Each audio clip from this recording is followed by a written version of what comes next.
Halo, selamat malam Bapak-bapak dimanapun Anda berada. Nah, kali ini kita ada sebuah jam yang cukup ikonik. Ini adalah Heuer Camaro. Ini kronograf ya, kronograf dengan movement Valjo 72 yang cukup terkenal. Sejarah singkatnya Heuer ini sebenarnya sudah cukup lama ya. Mereka mulai bisnis jam itu tuh pada abad 19 atau 1860. Lalu mereka banyak membuat kronograf, stopwatch, dan tool-tool pengukur waktu seperti itu pada tahun 1910. Mereka sampai tahun 1940-an mereka masih membuat pengukur waktu, terutama untuk di dashboard ya, dashboard mobil rally, mobil racing, lalu di pilot itu kebanyakan di situ alat ukur untuk di mobil atau kendaraan. Lalu mereka sendiri membuat jam mulai dari, kalau setahu saya 1950-an itu mereka mulai membuat kronograf untuk merek lain. Kalau enggak sih 1940-an kali ya, tapi itu untuk merek Leonidas itu 1940-an. Mereka menggunakan movement Landeron pada zaman itu cukup terkenal juga karena selain robust juga harganya juga cukup murah. Nah, kalau pada tahun 50-an mereka membuat chronograph untuk pasaran Amerika, Abercrombie & Fitch, itu seri Seafarer. Nah, yang terkenal itu loh Seafarer, dialnya unik banget. Itu pada tahun 50-an. Sebenarnya kalau selain Camaro ini, Heuer ini mempunyai banyak sekali varian atau jenis sub-brand lainnya, yaitu Autavia yang mulai dibuat pada tahun 1930-an untuk dashboard racing dan pesawat. Lalu mereka mulai membuat jam tangan Autavia pada tahun 60-an. Memang pada zaman tahun 60-an ini Heuer ini sangat terkenal sekali dan populer. Itu termasuk istilahnya golden age-nya untuk Heuer sendiri. Pada tahun 60-an itu flagship Heuer itu berada di chronograph atau pengukur waktu untuk racing dan aviasi. Mereka membuat berbagai macam sub-brand termasuk Autavia, lalu ada Seafarer, lalu ada Carrera. Lalu setelah itu 60-an akhir ini pada tahun 1968 ini mereka membuat Camaro. Untuk sejarah yang lebih lanjutnya dari Heuer itu bisa kita lihat di Wikipedia atau di situs-situs lain, itu cukup banyak informasinya ya. Itu banyak sekali prestasi-prestasi yang sudah dicapai oleh merek Heuer pada tahun itu, dan itu bisa kita baca semua di situ. Itu aksesnya reliable. Untuk tipe Camaro ini sendiri itu sejarahnya itu pertama kali dirilis itu pada tahun 1968. Kenapa dinamakan Camaro? Itu katanya untuk menangkap anak muda di Amerika atau menangkap pasar Amerika yang suka dengan racing. Pada zaman itu kan terkenalnya Chevrolet Camaro dan racing Indianapolis 500 atau biasa disingkat Indy 500.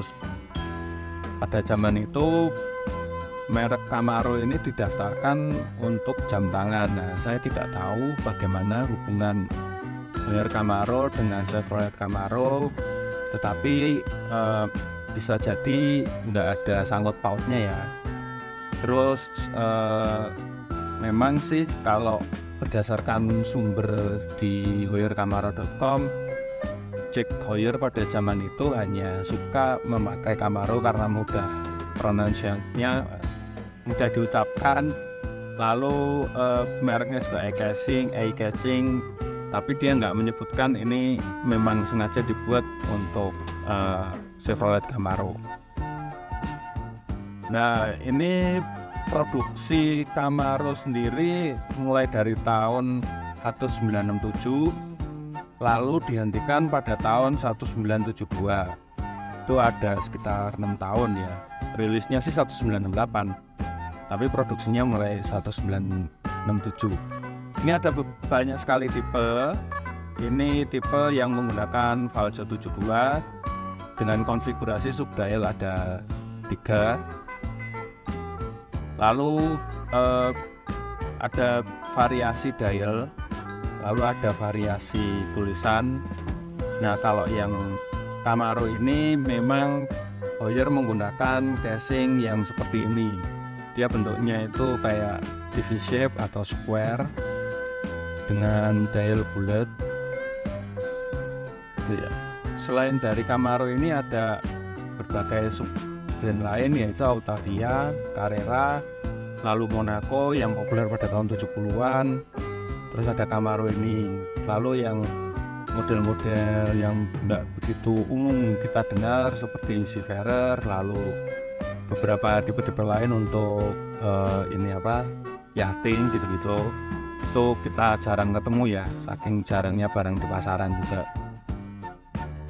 Nah, kalau untuk Camaro yang ini menggunakan Valjo 72, yaitu movement yang sangat robust, canggih banget, banyak sekali dipakai di merek-merek terkenal seperti Heuer, Enicar, lalu Rolex, lalu kalau Longines kayaknya enggak ya, dia kan punya mesin sendiri pada zaman itu, masih in-house mereka. Lalu dipakai ya maksudnya brand-brand lainnya yang cukup terkenal menggunakan Valjo 72 itu tuh sangat banyak, dan memang pada zaman itu ini merupakan movement yang cukup kelas atas ya, cukup tinggi selain daripada yang in-house. Kalau 72 sendiri saya sukanya dia punya konfigurasi 3 di bawah seperti ini, 3 subdial di bawah seperti ini. Ini merupakan detik, ini merupakan minute counter, ini hour counter. Lalu ini jarum panjang ini untuk detiknya. Nah, movement Valjo 72 sendiri kenapa disukai oleh para kolektor? Karena dia masih menggunakan ini column wheel sebagai aktivasi dari chronograph-nya ini atau stopwatch-nya ini. Lalu apa bedanya sama krono yang lain?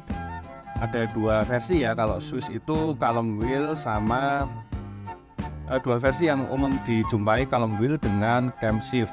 Kalau camshaft itu biasanya di Valjo 7733. Camshaft itu pertama yang bikin itu Landeron. Itu cukup bagus juga, cuman dia secara intrinsik atau biaya produksinya itu lebih murah kalau camshaft. Nah, 72 ini secara biaya produksi itu lebih mahal karena dia harus membuat column wheel-nya itu untuk mengaktifkan itu yang susah dan painstaking proses untuk membuat 72 untuk membuat column wheel itu. Dan para manufaktur movement cara beransur-ansur pindah ke camshaft karena biaya produksi lebih murah dan cukup reliable, walaupun ada beberapa drawbacks dibandingkan dengan column wheel.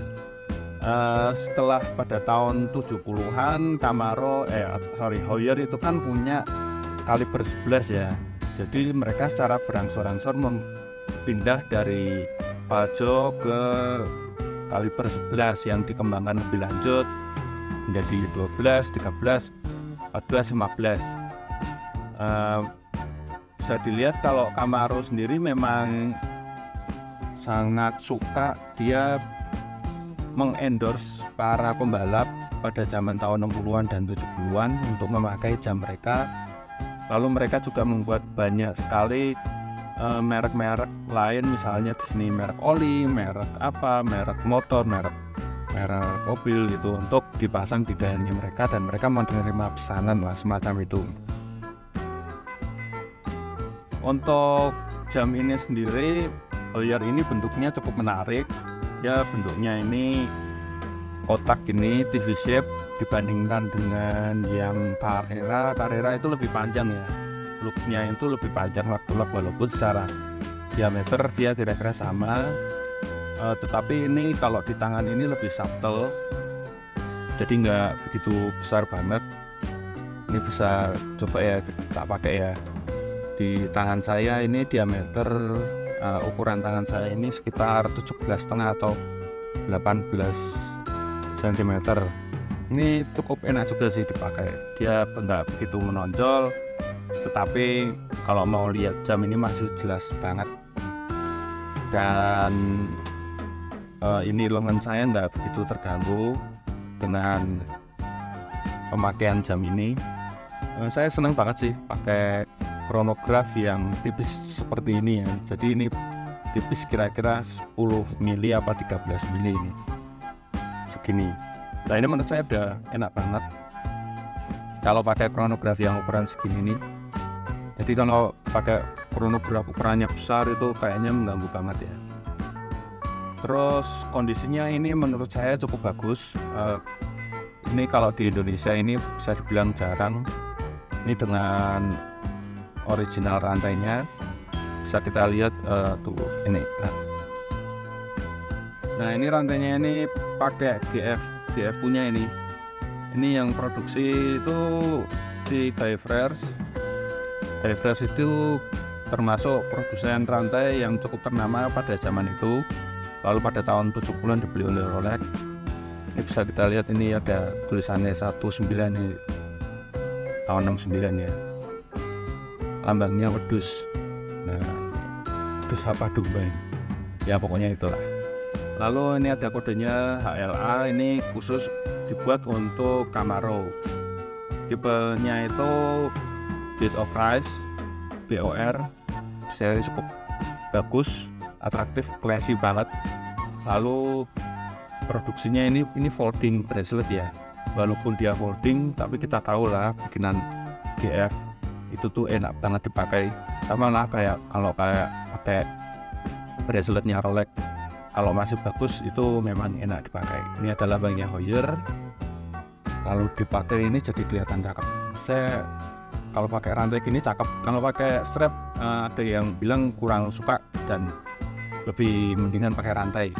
Ya memang mendingan pakai rantai sih. Ini rantainya juga enak kok. Fleksibel, nggak begitu yang kaku-kaku banget, tapi juga nggak lemes-lemes banget. Walaupun kalau misalnya nih coba kita lipat gini, ini udah ya umur lah ya. Nah ini gitulah. Ini pakai tipe yang Camaro ini ada beberapa tipe ya. Kalau misalnya kita pelajari lebih lanjut, ada variasi-variasi dial yang cukup banyak. Lalu ada variasi movementnya itu ada 72, ada kalau nggak salah 92 juga pakai. Terus lompat ke Valjoy 7733, 7736 juga ada. Yang pasti kalau udah masuk tahun 70-an itu pakai movement yang lebih terjangkau ya. Dan pada saat itu Valjoy menggunakan 7733 mulai tahun 70-an awal. Ini dulu saya termasuk merestorasi jam ini karena pada saat datang ini sudah komplit tak kecuali mika, lalu knob, lalu beberapa part movementnya perlu diganti. Jadi saya restorasi pelan-pelan. Ini mikanya saya ganti yang biasa, menurut saya nggak masalah, yang penting susmate. Terus ini pusarnya saya datangkan dari Inggris. Pada saat itu ada di eBay, saya beli dan harganya nggak murah ya. Ini original Swiss punya ini Heuer punya dengan dimensi yang sama khusus untuk Camaro. Setelah itu saya rakit dan alhamdulillah jadi semua, dan semuanya ini sesuai pakem, termasuk rantainya juga. Awalnya juga udah ada rantainya. Kalau misalnya ditanya kira-kira value-nya berapa ya, itu value-nya itu benar-benar luar biasa ya. Kalau misalnya terpisah ya, ini rantainya saja itu sekitar 2000 USD sampai 3000 USD dengan kondisi ya kira-kira sama lah kayak gini. Lalu untuk kepalanya saja itu bisa kita lihat di marketplace itu tuh rata-rata ya nggak ada yang lebih rendah ya dari 3000 ya, terutama untuk varian yang Valjoy 72 seperti ini. Ini 72 ini dialnya ada dua varian ya, ada yang tachymeter, ada yang non tachymeter. Nah itu perlu diperhatikan juga. Terus ada warna dialnya, konfigurasinya warna panda. Ini kalau dialnya ini bisa kita lihat dia kayak bicolor, dua warna gitu. Jadi yang sub dialnya ini dia ada hitam pekatnya, terus yang di bagian tengahnya ini hitam rada coklat gitu. Ini memang aslinya dari sana seperti ini nih. Kalau kelihatan di mata itu memang warnanya coklat seperti ini, dia hitam rada coklat-coklat gitu. Jadi ini menurut saya cakep sih, konfigurasi warna seperti ini nih ya nggak begitu menonjol, nggak begitu fancy, tapi dia elegan banget. Terus variasi yang lainnya selain dari movement dan dial lah cuman itu aja ya, tulisan nggak ada sih, tapi ya itu ada tachymeter atau nggak ada tachymeternya. Oke, sama pusher sama, terus knob sama. Ini knobnya juga ada tulisannya Heuer. Kalau misalnya mau cari, pastikan warnanya yang tipe seperti ini, pastikan warnanya coklat atau rada kusem seperti ini. Jadi ini hitam ya, hitam tapi dia rada coklat-coklat gimana gitu. Ini bisa dilihat ori ini ada variasi di jarumnya, ada yang pakai garis hitam, ada yang tidak pakai garis hitam. Terus ini loomnya juga udah mulai berjamur, tapi saya nggak apa-apa, nggak masalah dengan seperti ini. Yang penting tulisan di sekitar dial ini masih utuh. Nah ini di tachymeternya, lalu minute markernya dia masih utuh semua. Ini ada tulisan Swiss D atau Tritium, dia pakai teknologi Tritium.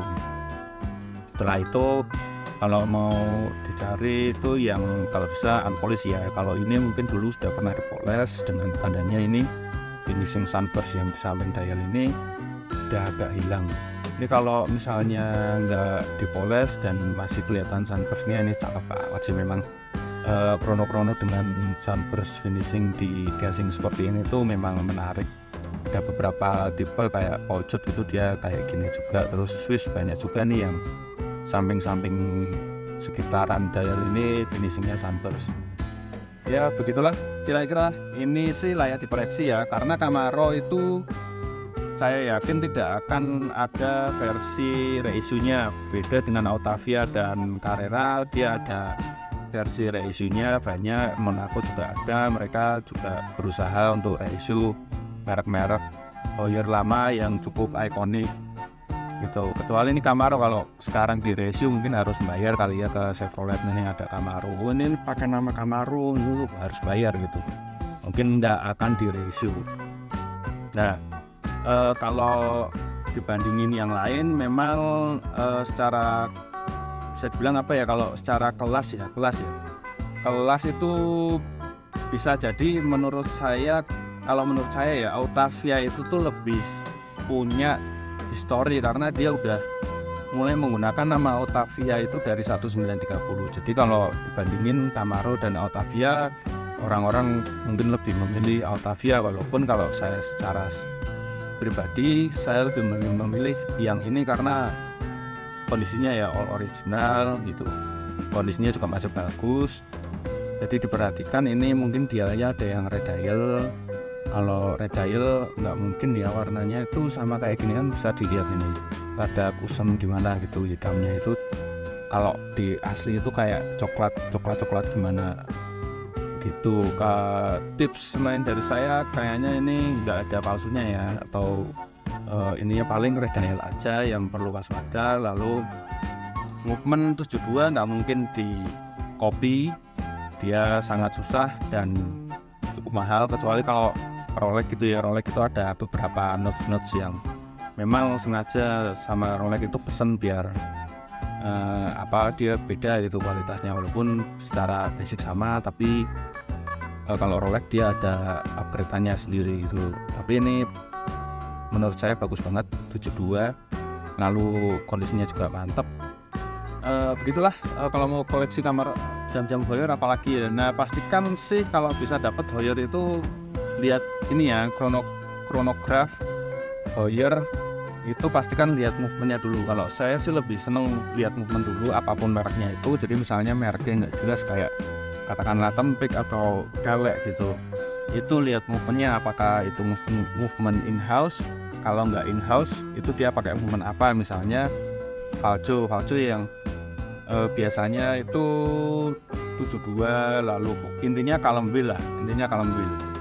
Lalu kalau Landeron nggak dipakai ya, merek-merek pertama ya, dia memang lebih mengincar ke murahnya sih Landeron itu. Lalu Lemania juga bagus, banyak, tapi nggak banyak dipakai di brand luar, dia rada eksklusif gitu.